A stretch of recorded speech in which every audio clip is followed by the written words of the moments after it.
Akhirnya bocor videonya, nyebar ke publik. Kita menjadi akan tahu apa peran Alfian Tanjung dan kawan-kawan. Apa tuntutan mereka kepada Anies Rashid Baswedan bila Anies jadi presiden. Ini tidak main-main. Ini tidak main-main.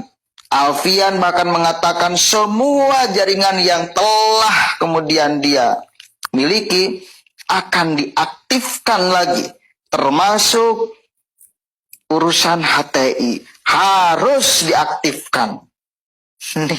Ini harus disebarkan ini harus disebarkan ini. Kita cek videonya nih. Saya jihadis dan tapi saya juga strukturalis ya, makhluk langka nih, tinggal dijagain sama dikader, harus mengkader memang. Nah, buat teman-teman, mari kita mengupayakan pemerataan dan penyamaan frekuensi informasi, edukasi, serta peran keumatan dan kebangsaan untuk Hizbut Islam Al-Muslimin melalui multimedia, multimetode, dan multistrategi. Nah, kalau mau menang, ya belajar dari Taliban. Sekarang kalau sampai Pak Anies Baswedan menang, ya, dan jaringan yang saya bangun selama hampir 40 tahun juga nanti saya akan bilang, pulihkan Hizbut Tahrir. Kira-kira terima kasih gak tuh sama Pak Anies Baswedan? Makanya kemarin saya ketemu Anies 2 kali. Terus serang aja. Saya orang yang dari dulu aksi kemana aja asik. Lalu ketemu saya di Solo tanggal 14 November. Bang Alfian, ada apa di sini? Iyalah, bini gue di sini, saya bilang. Jadi kita ngobrol, foto-foto bareng. Nah, kemudian tanggal 16-nya, 2 hari kemudian ketemu di Jogja. Ketika saya sampai, saya bisikin. Nis, Bang Anies, gue bantu lo, tapi gue gak deket-deket sama lo ya. Tapi kalau lu nggak belain Islam, gue nggak jadi bantu lo. Maksudnya apa, Bang Alfian? Ya nggak mau gue bantuin, ngapain? Ya udah. Jadi sebenarnya Pak Anies Baswedan banyak tarikan gitu. Jadi gitu, soal bagaimana kemenangan menurut saya boleh jadi di sini hari ini adalah benih-benih kemenangan itu akan terjadi. Ya, soalnya ibu-ibu bapak-bapak suka berdoa nggak agar ketemu dengan caleg-caleg yang akhlaknya bagus, yang agamanya bagus. Ayo bantu PKS. Oke, jelas. Itu ucapan Alfian Tanjung. Saya percaya dia ngomong itu. Masa Alfian Tanjung mau bohong? Saya percaya dia telah bertemu Anies dan menawarkan tuntutan itu. Ini harus menjadi catatan penting kita sama-sama. Bahwa ada cita-cita besar di balik kemudian mereka mendukung Anies Rashid Baswedan.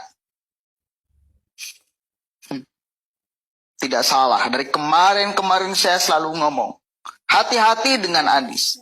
Lihat rekam jejaknya. Kan itu kan?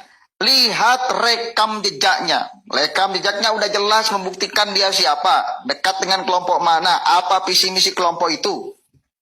Dan sampai sekarang, sampai detik ini, kelompok itu masih punya cita-cita yang sama. Ya, kenapa sampai mendukung Anies pun masih ada harapan untuk mereka diaktifkan kembali. Meskipun Nasdem itu ngomong, ya, Nasdem itu tokonya ngomong pernah. Kita menjadi akan di depan. Kita akan menjamin bahwa bila Anies jadi presiden, mereka tidak akan diaktifkan lagi. Organisasi-organisasi terlarang tetap akan menjadi organisasi terlarang.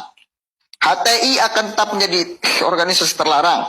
FPI akan tetap menjadi organisasi terlarang. Tetapi apa boleh dibuat? Tokoh Nasdem yang ngomong itu, dikritik habis-habisan. Salah satunya oleh Kozinuddin. Novel Bakmumin ikut bersuara. Para tokoh mereka ikut bersuara. Selamat Ma'arif segala macam ikut bersuara. Mengecam apa yang diucapkan oleh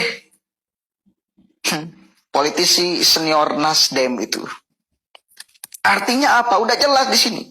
Ada visi misi besar. Kenapa mereka kemudian merapat ke Anies Rashid Baswedan. Dan Anies susah untuk melepaskan mereka. Kenapa? Karena basis masanya hanya mereka. Satu kali lagi, basis masa Anies itu hanya mereka. Kenapa Nasdem tertarik kepada Anies? Karena punya basis masa mereka.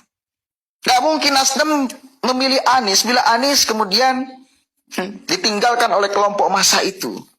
Gak mungkin. Gak rasional. Gak punya basis massa apa jualannya. Nggak ada. Apalagi si Alfian Tanjung udah ngomong tuh. Di belakang aja kita. Kita nggak deket-deket. Ngomong itu di depan jamaah ada yang merekam. Kan gila.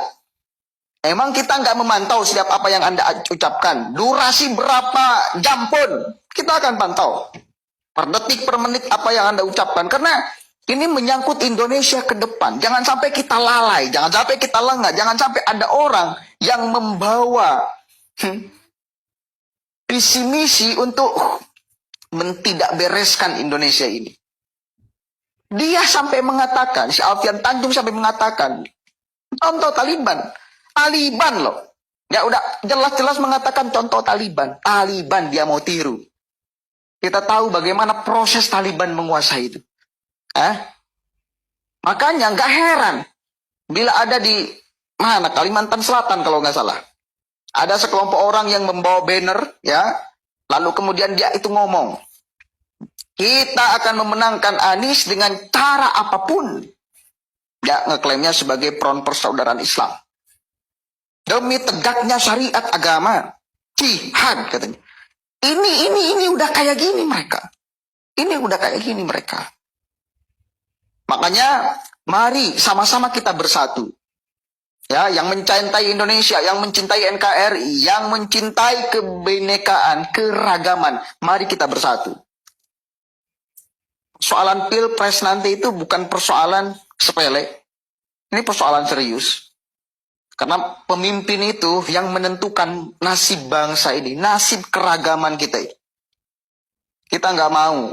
Lalu kemudian yang memimpin Indonesia malah tidak mencintai keragaman, tidak mencintai ideologi kita. Kita tahulah bagaimana cara pandang orang-orang HTI ya kepada Pancasila, kepada NKRI, Togut segala macam. Rela kita dipimpin oleh bagian daripada mereka, Anies Baswedan. Saya pribadi sangat enggak rela. Karena Pancasila ini udah jelas-jelas. Rumusan bukan hanya satu orang, bukan hanya satu golongan, ya. Rumusan banyak orang, rumusan banyak golongan, di dalamnya juga Islam. Kita udah jelas, utuh, panceg, tanpa bertentangan dengan apapun, apalagi bertentangan dengan syariat agama. Apalagi Anda mengatakan Pancasila adalah togut segala macam, itu yang akan kita lawan sama-sama. Dan itu geng Alfian Tanjung dan kawan-kawan masih mengatakan itu. Sekali lagi, Pilpres ini bukan persoalan sederhana.